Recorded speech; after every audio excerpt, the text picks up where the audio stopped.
This is the Zach Ansbury Show. Welcome. On today's podcast clip, we have Professor Colin Campbell from the University of San Diego, California, United States. So I'd love to chat to you about one of your recent papers, because I think that's something that, the audience of this podcast is, generally a mix-up of other academics, people from industry as well, and a good cohort of undergraduate students. So I think sometimes these articles they're either behind paywalls or they're not accessible. No one has enough time to read 30 pages and everything like that. So I'd love to go through one of your papers and sort of pick your brain about it. For sure. Yeah. So the one that I've sort of pointed out, I think I chose it because you're the first author on it, so I thought you would know it hopefully a little bit better, and one that's also very recent and in your journal actually. So it's called How Deepfakes and Artificial Intelligence Could Reshape the Advertising Industry, the Coming Reality of AI Fakes and Their Potential Impacts on Consumer Behavior. So I think that's something that's really kind of relevant given the news and on all sorts of things in this area. So my first sort of question is, how did this paper kind of come about? Like, what was there a conversation with someone, some data became available, you read an article and you thought this could have AI impacts, or? Yeah, so like this one, we were actually ahead of the curve on this, which is kind of cool. But it really came about like one of the co-authors on the paper, Jan Kiesman. He's up in Victoria in Canada, and he is an IS slash like marketing researcher, like a professor. And so he was the one who actually had seen this new sort of like the deep fakes and GANs and all that kind of stuff coming on. And he said, this is going to be a cool topic. We should do something on this. And so that's how we first started sort of working in this area. And then basically it's like Kenny, super sharp and has a really good sense of like thinking about ideas and stuff. And then like Kirk and Sean are people I've worked with a lot. So Sean's in Australia, he's in Swinburne. And then Kirk is in London at King's College. And we basically went through and like, it was an extension of a paper we did for the Journal of Advertising. So we had like a model that we developed there of like understanding how consumers are going to react to and process these like deep fake style ads, the ones that are fake, right? The generative AI basically, before the term was a thing. And so this is looking at like, okay, how is this actually going to affect the ad industry? Because we thought these tools are coming and they actually go to very far reaching implications for everything from like models to how workflows happen in agencies to the number of ads you can create to what you can do in ads, right? I think the coolest thing is that like you can imagine like you get an ad on your Instagram, from, I don't know, Levi's, and you're in the ad, right? They've taken your image off your Instagram, run it through deepfake, and you're now seeing yourself wearing the jeans, right? Like, how cool would that be? Or creepy? Yeah, my initial reaction was creepy, but then I'm like, that would then at least let me see what I look like in the jeans. I guess you'd have to opt into it, whether it's creepy or not, but I don't know, your research might have said that. Okay, so Levi's, it will show you that that's really kind of cool. So I know of Sean Sands and his work at Swinburne and stuff like that. I had a few colleagues who have worked with him a lot, like Justin Cohen and Jason Bryan, stuff like that. Good guys. I don't know Kirk all that much. Or is there other co-authors besides them two? Kirk, and then there's like Jan Kiesman, the one in Victoria, and then Kenny Bates, Kenneth. Yeah, he's a USD as well too. Yeah. Oh, okay, perfect. I'll have to have a look more into their research. Are they swim around this sort of area? Kenny's just more general sort of advertising, and then Jan is really sort of about like I said, IS and marketing, right? And then like Sean and Kirk have like worked a lot like me. I think just sort of in like sort of new areas that are interesting to them, and we've done a lot of crossover work as well too. Yeah. So you touched on a previous paper that you'd worked on for the Journal of Advertising and how that kind of helped frame this article. Was there any other papers that sort of helped shape this article as well that you kind of leaned on? There was a business horizons that we did looking at like how AI and machine learning can be used by the ad industry. And we kind of looked across like all the different stages of like the consumer journey and how this would be useful. It's kind of a cool paper as well. It came out, I think, 2020 question mark. Yeah. And we kind of like loosely kind of used the framework we had there for this paper. But beyond that, it was like not especially. I mean, it's kind of like a new topic, a new area. So I mean, like the we kind of obviously like pulled what we could on that on the like technical side of it, but in terms of like looking at changes, we went back kind of in time and took a look and saw like were there any papers around like what TV would do or what internet would do when it came out, right? Because you're looking at sort of when you get these paradigm shifts in like technologies, like how do people react to that? You know, and there's some cool kind of work at a very theoretical level on like how people react to technology changes and all that kind of stuff.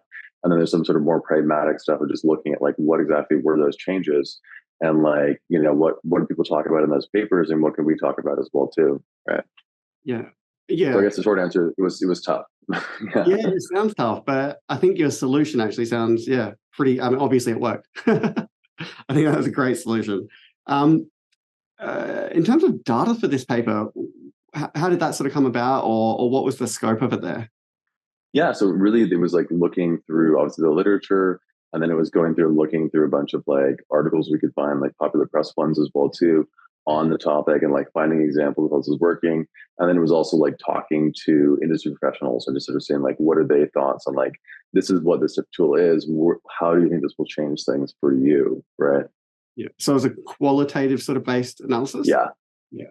Awesome. How big was that? How many people did you speak to from industry? I think it was like around 20 or something. Yeah. Now people from advertising industry or people who schedule media or yeah. No, it's like mostly like advertising. Yeah. So that's one of the advantages of like obviously, you know, Kirk and Sean, right? Is that Kirk's in London and there's a lot of like headquarters there, right? And like, you know, the US as well too is good for that too. But yeah. Yeah, definitely. And I guess what everyone kind of really wants to know is what did you end up finding out? I think there's a lot of really kind of like interesting changes you could think about. So you could think about like the ads can become much more personalized, which is kind of cool, right? You think about like what we're seeing now, generative AI. Like you don't have to necessarily go and do a photo shoot. Like you can take a photo and you can like merge photos. You can change out stuff, right? I think the big one is going to be models as well too, right? So just like they have in the movies, like stunt doubles, right? You could imagine an era where like you don't have to send Nicole Kidman to the set, right? You just send, her like digital likeness as a file, right? Somebody else who looks kind of like her stands in, and then they just apply in the Nicole Kidman effect to it, and like it becomes her face and her likeness and all that kind of stuff. And she's never even gone to the set. She's never actually, even seen the thing, right? So like that part's kind of cool. It can become way more efficient, right, for models, right? At the same time, you could also have, likenesses stolen. Somebody could take a photo of you and then use you in different things, and you may not approve of that or like that, right? So you can imagine if you're a celebrity, it can become much riskier, right? At the most extreme as well, so you could think about the fact that like you could potentially have it where we don't actually need models, right? You could go through and you could create a computer AI generated rendering of somebody who isn't actually a real person, right? And just like we hire like, or we don't hire, but we use like cartoon characters and all that kind of stuff, mascots and stuff, because there's no payment, right? You don't have to pay them to be in an ad, right? The same thing could happen with a virtual model, right? Yeah. It could be like maybe models will be out of work. Who knows, right? So that's fascinating, especially the digital likeness, because one of the issues with having celebrities as endorsers or the face of the brand is they could get swept up in controversy. So I guess the most globally famous one is Jared from Subway. Whereas if you use digital likeness of someone, I guess that kind of separates them out somewhat. Well, it's still their likeness, right? But you can create somebody who's like fake. You could have somebody like have their likeness stolen, right? There's a lot of like ambiguity around what's going to be happening there, right? So slightly different nose shape or something, and then call them Jacob or something. Yeah, like you can also get very creative ads as well, right? You can do stuff in ads that would be like sort of like CGI and stuff like that, right? That would just be too expensive to do 10 years ago, right? Yeah. Do you think that would then result in advertising being cheaper and more accessible to small businesses? Possibly. I mean, it could also just be that like do our standards go up? Like, I mean, there was like we had a conference here at USD on like a local one on marketing, and the guy who's the head of marketing for the San Diego Zoo, right? He was talking about how like before, rewind 20 years ago, you made, and it's true, right? You made like 3 TV commercials and like 3 print ads, and you were done for the year, right? And like now you're creating content daily, right? Like it just becomes so much more accelerated, and there's just so much proliferation of it, right? So are we going to go to an era where like because we can, we're going to start creating 30 versions of stuff and 40 versions, right? Because you can also personalize it. You could have it where, people who were 10 years old now see a different person in their ad. People who are different ethnicity see a different thing, different gender, right? So you can suddenly like become much more niche with the way you go through and target ads as well too, because you can create content very quickly that fits those different profiles and segments. Yeah, I guess a follow-up question to that is, I'm a 35-year-old Caucasian Australian male. Seeing that profile in an advertisement, does that resonate with me more than seeing a female African American person who's in their 60s? Is there anything that sort of suggests that would be true? I mean, at a broad level, I think yes. I mean, there's this like I've actually been working on like a big paper looking at like diversity in advertising. It's in the review process right now. Yep. But like it's kind of interesting. It's like people at a quite broadly, people who are to kind of like summarize a whole bunch of papers, right? Like people at a broad level can kind of identify with almost anybody, but it is stronger if it's somebody that is like you or somebody that's more aspirational. But it's the effect's actually stronger for people who are in non-majority groups, right? So like people who like somebody who's going to be a majority person, so it could be like a Caucasian male or whatever, right?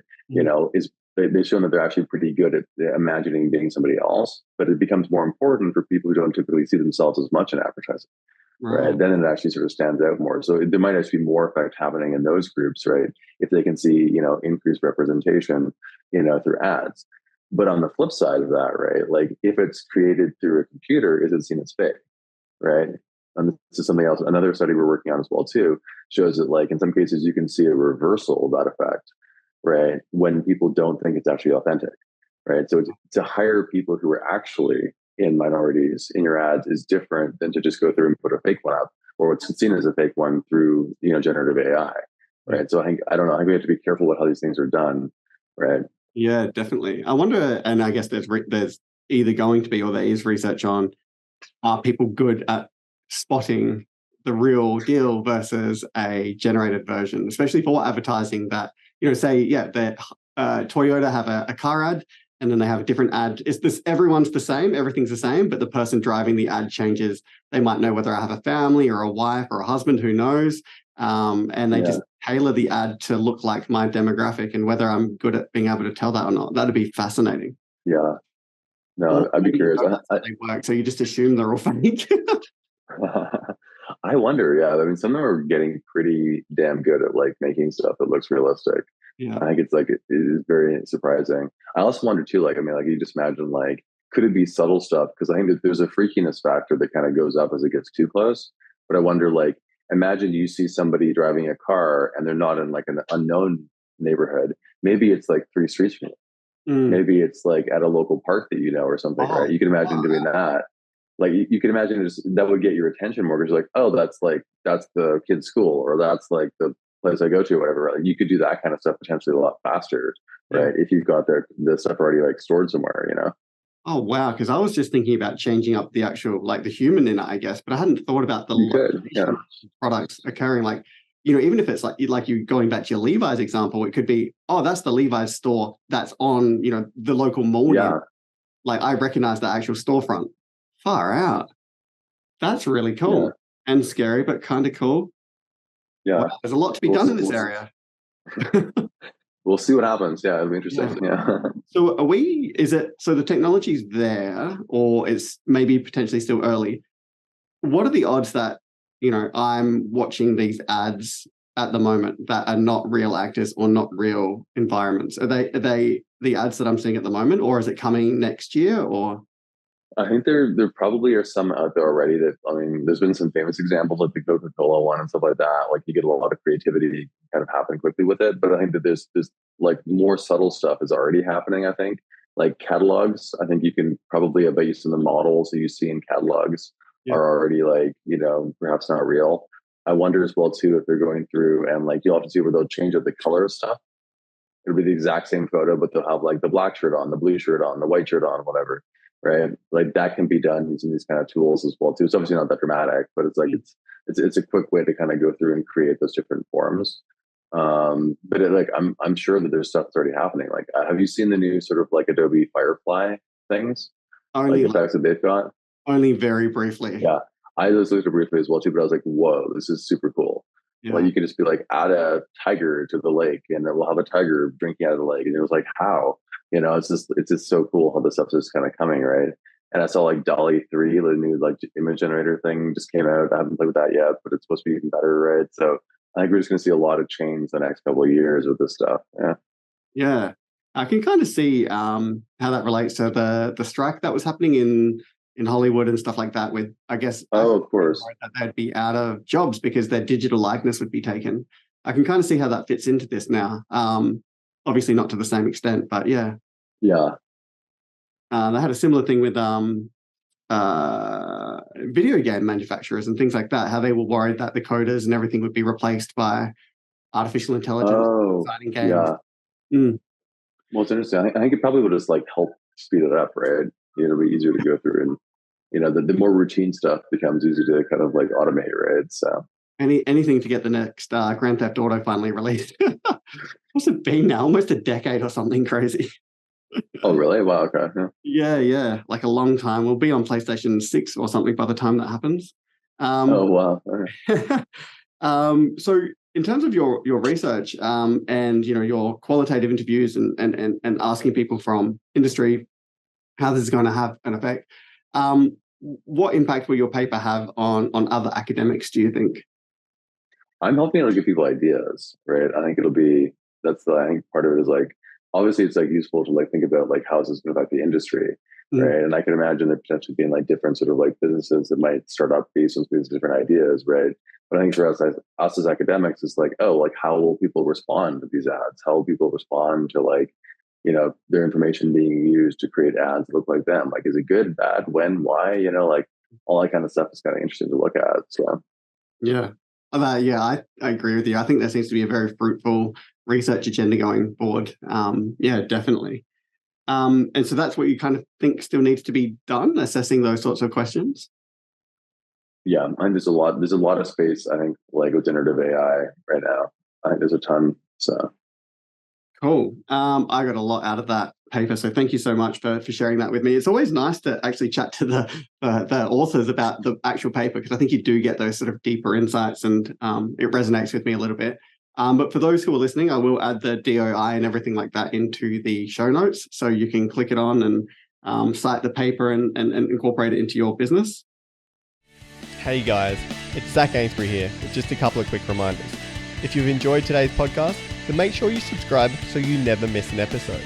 There are plenty more interviews to come with some of the world's leading marketing academics and practitioners. You do not want to miss these. In the meantime, if you're looking for another way to connect, then follow me on Twitter at Zach Ainsbury. That is ZACANESBURY. For my take on the marketing issues of the day. That was the Zach Ainsbury Show.